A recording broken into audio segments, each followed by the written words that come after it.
Hey, what is up guys, I'm KBHD here, and this is the iPad Air 2. Now this can be a pretty simple, relatively easy review video because we saw the iPad Air 1, did a review video of it last year, and overall as a category, these iPads and basically any large tablet have sort of slowed down into this iteration year by year. We see them get a little bit better, but there aren't that many drastic changes made.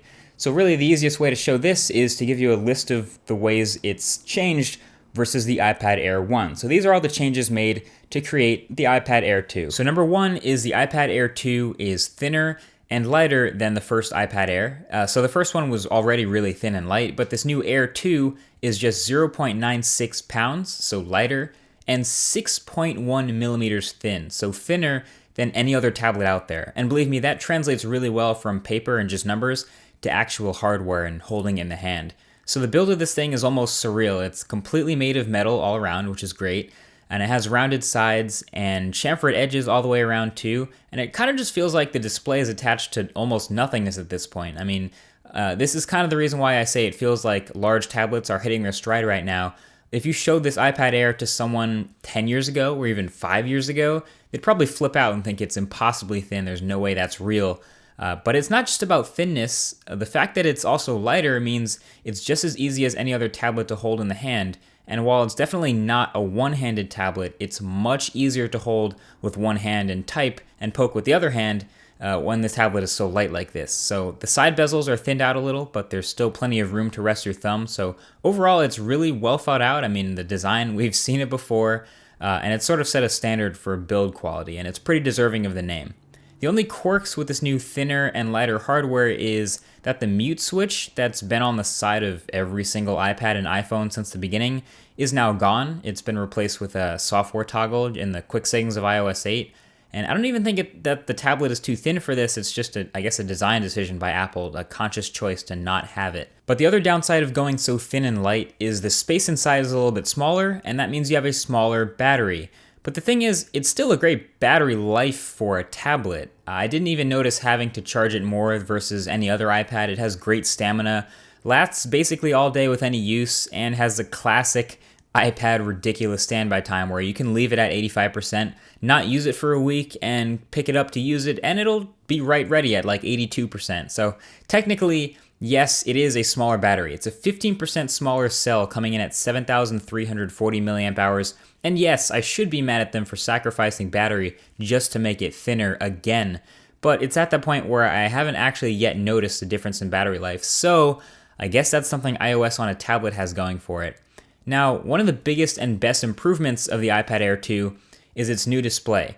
It's still a Retina display, and it still has the same 4:3 aspect ratio and 2048 by 1536 resolution. Still the same great colors and color reproduction, brightness levels and everything like that. But it's now a fully laminated display, which actually ironically means less air between the glass and the panel. So this and the anti-reflective coating is supposed to give the new screen a much more glare-free look, like the image is closer to the surface of the glass. And I actually thought it pretty much seemed like I was touching the pixels, like the image was floating right on top of the iPad as I touched it, and the Retina display looked great. Except I already thought that about the old iPad screens. So maybe they all look great. Honestly, you probably won't be able to tell the difference until you see them side by side. I actually think Ty Moss's speed test video accidentally does a really good job of showing the difference between the display on the iPad Air 2 and the original Air. I'll link that below if you want to watch it. But besides that, I did notice a little bit of a black gap around the edges of the display, just a little bit of a gap. It's something I've noticed other laminated displays have too, and it would be a little distracting sometimes, but a lot of times I just didn't even notice. And it would be less noticeable on the gray iPad, which has black front bezels instead of white. Another improvement with the Air 2 is the specs inside. So the Air 2 is rocking Apple's new A8X chip, which is their best mobile chip yet by a long shot. And without getting too technical, it's essentially a triple-core, 3-core processor. And you also now, finally, for the first time in Apple tablet history, get 2 gigabytes of RAM. Now, the A8X, this chip, it's incredible. It's super powerful. It's really thermally efficient. This tablet basically never heats up on me. And it powers iOS 8 as smoothly as you'd expect. I mean, there's no hiccups here.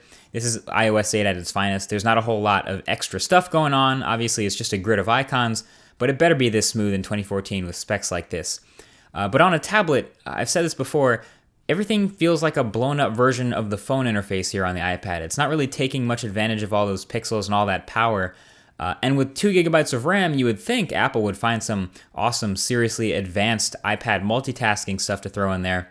But it's still the same interface as any other. Granted, I'm sure apps will stay open in the background longer without having to refresh, but honestly, unless you're doing some heavy gaming or messing with some 3D graphics apps or something really intensive like that, you're probably not going to notice the spec difference between the Air 2 and the original Air, even though it is a lot better. So that brings us to the little things. There are just a couple of other little things sprinkled in there to make this iPad Air 2 a really compelling tablet for a lot of people that they'll hopefully try to get them to spend their money on. They upgraded the camera. Now, yes, I know it's rocking an even better 8 megapixel camera. It's essentially the exact same optics as the iPhone 5S. And sure, I'll give credit to Apple. You're right. The iPad is probably the best camera viewfinder out there. Technically, that's true. And as beautiful as it might be to look in front of your face, it still doesn't mean you should take pictures all the time or video with your tablet. But hey, the iPhone 5S took pretty good pictures, so does the iPad.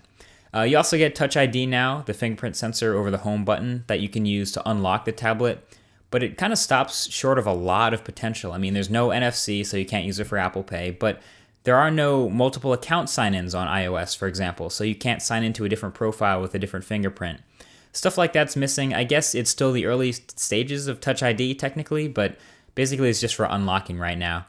But it's there. And I also got to mention that super reflective Apple logo, which was a fingerprint magnet like crazy, but when the tablet's clean, that thing is a serious eye catcher.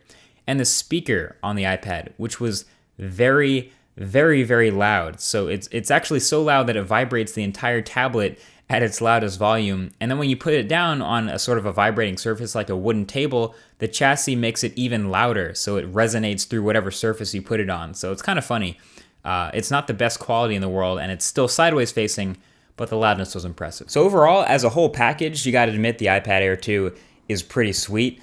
Even though I'm more into smaller tablets at the moment, like the Nexus 9 and the iPad mini. And speaking of the iPad mini 3, which has come out recently, I didn't even want to touch it or talk about it at all, but essentially, just for those of you who are curious, it is the same exact product as the iPad mini 2 with Retina display, just added a gold version and Touch ID. So what this essentially means is the previous version, which dropped $100, is now a really good deal, and if you want to continue spending full price to get Touch ID and Gold, that's up to you, but I wouldn't recommend it. I would recommend specifically buying the iPad mini 2 if you're into a smaller iPad. But I'm also going to be reviewing another smaller tablet coming up soon, the Nexus 9, and a whole bunch of other things. Like I said, November is a pretty busy month for tech, but this has been my impressions of all the stuff that's new in the iPad Air 2, and you can choose for yourself if you think that's worth upgrading. I personally would say, for some people, but again, it's up to you. So that's been it. Thank you for watching, and I'll talk to you guys in the next one. Peace.